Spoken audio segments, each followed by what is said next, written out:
Hello viewers, तो Indian modern history की video में आपका स्वागत है। तो हम लोग कर रहे थे कंप्लीट मॉडर्न हिस्ट्री और हम लोग पहले क्या क्या निपटा चुके हैं, हम लोग पहले उसके बारे में रिवीजन कर ले रहे हैं, फिर अपना लेक्चर आगे बढ़ाएंगे। तो हम लोग बात कर रहे थे कि जो इंडियन मॉडर्न हिस्ट्री है, इसको कब किस कहाँ से कहाँ तक डिवाइड किया गया है। 1885 से लेकर 1950 तक डिवाइड किया गया है। और हम लोग क्या क्या पढ़ चुके हैं, तो 1885 में हम लोगों ने आईएनसी के बारे में पढ़ चुके थे, यानी कि इंडियन नेशनल कांग्रेस की फाउंडेशन के बारे में समझ चुके थे कि इसकी स्टेब्लिशमेंट हो गई थी। और 1905 में पार्टीशन ऑफ बंगाल प्लस स्वदेशी और बॉयकट मूवमेंट देख लिया था हमने। 1906 में मुस्लिम लीग की स्थापना देख ली थी। 1907 में सूरत स्प्लिट देख लिया था। 1908 में मुस्लिम लीग का अमृत अधिवेशन देख लिया था। 1909 में हमने इंडियन काउंसिल एक्ट 1909 या फिर मॉर्ले मिंटो रिफॉर्म्स पर देख लिए थे। 1911 के हम लोगों ने दिल्ली दरबार देख लिया था। 1915 का गांधी जी का आगमन देख लिया था। और 1916 का हमने होम रूल लीग आंदोलन देख लिया था। और हम लोग आज के वीडियो में बात करेंगे लखनऊ पैक्ट के बारे में। तो बेसिकली लखनऊ के बीच में 1916 में, ये आपको दिख रहा होगा ये मैप, तो यहाँ पे हमारा लखनऊ जो कि है उत्तर प्रदेश की राजधानी। तो यहाँ पे हम लोग बात करें, एक मीटिंग होती है किन के बीच में, पहली और आखिरी मीटिंग होती है। ज्वाइंट सेशन होता है किसका, लखनऊ पैक्ट में। 1916 में क्या होता है, आईएनसी यानी कि इंडियन नेशनल कांग्रेस और मुस्लिम लीग के बीच में ज्वाइंट सेशन होता है। तो इसकी हम लोग बात करें, अध्यक्षता कौन करता है, अंबिका चरण मजुमदार इसको कौन करते हैं, अध्यक्षता करते हैं इसकी। और हम लोग बात करें, इसमें डील वगैरह साइन होती है किसको लेकर, सेपरेट इलेक्ट्रोड्स को लेकर डील साइन होनी होती है।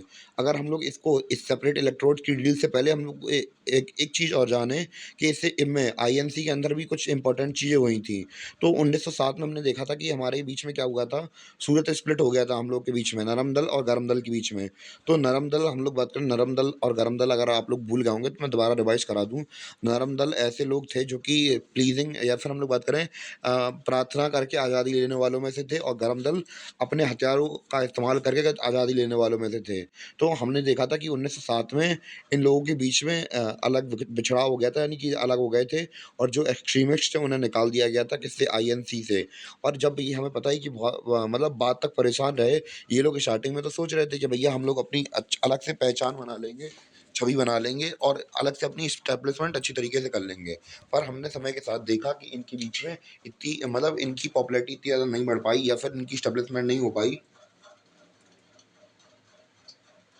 तो फिर क्या हुआ कि जो बाल गंगाधर तिलक थे, उन्होंने इनसे इसी सेशन में मतलब इसी साल में इनसे कहा, किससे कहा, नरम दल के लोगों से कहा कि भैया हमें वापस ले लो।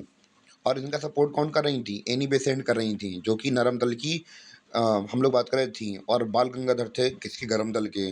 तो बाद में इनसे कहा गया कि बाल गंगाधर तिलक से कि भैया आप जैसे कि हम लोग बात करें उपद्रव नहीं करेंगे, वायलेंस वगैरह नहीं करेंगे। इन्होंने कहा ठीक है भैया नहीं करेंगे, अब क्या कह रहे हैं, अब आप लोग मान ही नहीं रहे हैं तो फिर। तो ऐसे करके इनके बीच में दोबारा समझौता हुआ, और इन्हें जो गरम दल वाले थे इन्हें भी ले लिया गया था वापस, किसके अंदर, नरम दल के अंदर, या फिर हम लोग बात करें आईएनसी के अंदर ले लिया गया था इन्हें। कब ले लिया गया था, 1916 के पैक्ट में। और दूसरी बात, अब हम लोग बात कर रहे थे लखनऊ पैक्ट के बारे में। तो अब इसके मेन मुद्दे के ऊपर आते हैं। तो आईएनसी के बीच में और मुस्लिम लीग के बीच में ये समझौता हुआ कि भैया मुस्लिम लीग इनसे मांग रही थी क्या, सेपरेट इलेक्टोरेट मांग रही थी कि रिजर्वेशन मांग रही थी। इन्होंने आईएनसी से कहा, तो आईएनसी ने भैया एक कहा कि आप भैया प्रॉमिस करो कि आप हिंदू मुस्लिम की यूनिटी बना के रखेंगे। तो फिर इन्होंने कहा ठीक है भैया हम बना के रखेंगे। पर बाद में उन्होंने बनाई नहीं अपनी यूनिटी। और पर एक बार इन्होंने, जब आईएनसी ने इनको सेपरेट इलेक्टोरेट की सीट दे दी थी, तो वापस नहीं ली इन्होंने। तो और इन्होंने यूनिटी भी नहीं मानी। तो ये सब हमने देखा कहाँ कहाँ पे हुआ था, लखनऊ पैक्ट के दौरान हुआ था, डील साइन हुई थी।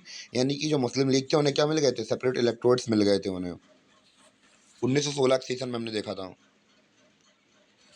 हम लोग बात करेंगे इस्टेब्लिशमेंट ऑफ बीएचयू, यानी कि बीएचयू की इस्टेब्लिशमेंट किसने करवाई थी, इसके संस्थापक कौन थे, इसके बारे में हम लोग बहुत अच्छी तरीके से डिटेल में समझेंगे। तो बीएचयू क्या है, इसका फुल फॉर्म है बनारस हिंदू यूनिवर्सिटी। तो हम ये इम्पोर्टेंट, हमारे बहुत ज़्यादा इम्पोर्टेंट हो जाती है। तो संस्थापक कौन थे इसके, मदन मोहन मालवीय जी। और इसके हम लोग बात करें संस्थापना में सपोर्ट करने वाले लोग कौन कौन से थे, जिन्होंने मदद की थी कि भैया आप यूनिवर्सिटी खोलिए। सबसे पहले थी एनी बेसेंट, और दूसरे थे कौन, सुंदर लाल, और तीसरे कौन थे, राजा प्रभु नारायण सिंह। और चौथे कौन थे? राजा रामेश्वर सिंह। तो इन लोगों ने कैसे-कैसे सपोर्ट किया था, हम लोग थोड़े बारे इनके बारे में थोड़ी चर्चा करते हैं। सबसे पहले मदन मोहन मौलवी ने तो इसकी फाउंडेशन रखी थी, यानी कि संस्थापक यही थे। दूसरे थी एनी बेसेंट, तो एनी बेसेंट में हमने देखा था कि मॉडर्न एजुकेशन को प्रमोट करने के लिए एनी बेसेंट ने पहले स्कूल खुलवाया था, कब? 1897 में, और कई-कई बुक्स में 1898 लिखा रहता है। तो जैसा अब दिया जाए उसी हिसाब से आप कर दीजिए। तो उन्होंने एक का हम लोग बात करें, एक स्कूल खोला था जिसका नाम था सेंट्रल हिंदू स्कूल, जो कि लड़कों को मॉडर्न एजुकेशन वगैरह के बारे में बताता था। तो इन्होंने अपना जो स्कूल था वो पूरा पूरा स्कूल ही डोनेट कर दिया भैया मदन मोहन मालवीय जी को, कि आप यूनिवर्सिटी खोल लीजिए इसी में। तो अब बिल्डिंग प्रोवाइड करा दी। दूसरे थे हमारे कौन? सुंदरलाल। तो सुंदरलाल क्या थे? ये पहले डीन थे इसी बनारस के यूनिवर्सिटी के, हम लोग बात करें। और ये क्या थे? पेशे से वकील थे। तो इन्होंने लीगल फॉर्मेलिटी यानी कि कानूनी गतिविधियाँ जितनी भी थी, इन्होंने कहा कि भैया जितनी भी कानूनी गतिविधियाँ हैं सबके सब हम सँभाल लेंगे, आपको चिंता लेने की ज़रूरत नहीं है। और तीसरे थे हमारे कौन? राजा राजा प्रभु नारायण सिंह। तो ये बेसिकली बनारस के राजा थे। अब भैया बनारस के राजा तो भैया पैसे वाली पार्टी। अब पैसे वाली पार्टी कैसे सपोर्ट करती है भैया? ज़मीन दे दी इन्होंने।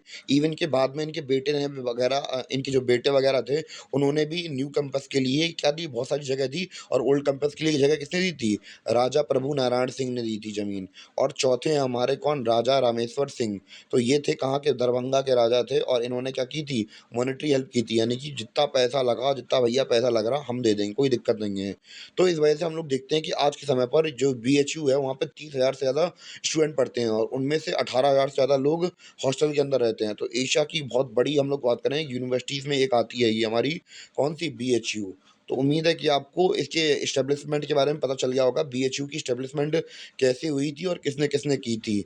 तो हम लोग एक बार दोबारा से अपने चैप्टर को रिवाइज़ कर ले रहे हैं, तो हम लोगों को अच्छी तरीके से समझ में आ जाएगा। जॉइंट सेशन हुआ था इसमें किसके बीच में? आईएनसी और मुस्लिम लीग के बीच में, और इन्होंने सेपरेट इलेक्टोरेट माँगी थी और इन्हें मिल भी गई थी। और हम लोगों ने देखा सूरत पे स्प्लिट हमारा 1907 में हो गया था, फिर उससे वापस हमारे जो नरम दल और गरम दल वाले थे वो मिल गए थे, ये हमने देखा था। और बाद में हमने देखा था कि एस्टेब्लिशमेंट कैसे हुई थी बीएचयू की। बीएचयू की एस्टेब्लिशमेंट की थी किसने? मदन मोहन मालवीय ने। सपोर्टर कौन थे? एनी बेसेंट, सुंदरलाल, राजा प्रभु नारायण सिंह, राजा रामेश्वर सिंह। तो इन चारों में से अगर किसी का नाम भी आ जाए कि एस्टेब्लिशमेंट में, तो आप लोग किसी का भी लगा दीजिए तो सही हो जाएगा। तो इन लोगों ने कैसे-कैसे हेल्प की थी? एनी बेसेंट ने अपनी बिल्डिंग वगैरह दे दी थी स्कूल की, और सुंदरलाल ने लीगल फॉर्मेलिटीज़ देखी थी। राजा प्रभु नारायण सिंह जी ने अपनी लैंड दे दी थी बहुत सारी इन्हें, और राजा रामेश्वर सिंह ने क्या दी थी? मॉनेटरी हेल्प की थी। तो इतना हम लोगों ने 1956 के बारे सॉरी 1916 के बारे में हम लोगों ने अच्छी तरीके से समझ लिया। और आज का लेक्चर केवल यहीं तक था, और उम्मीद है कि आपको ये जो लेक्चर है मॉडर्न हिस्ट्री का ये समझ में आया हो। तब तक के लिए धन्यवाद। मिलते हैं अपने अगले लेक्चर, अपने अगले वीडियो के साथ।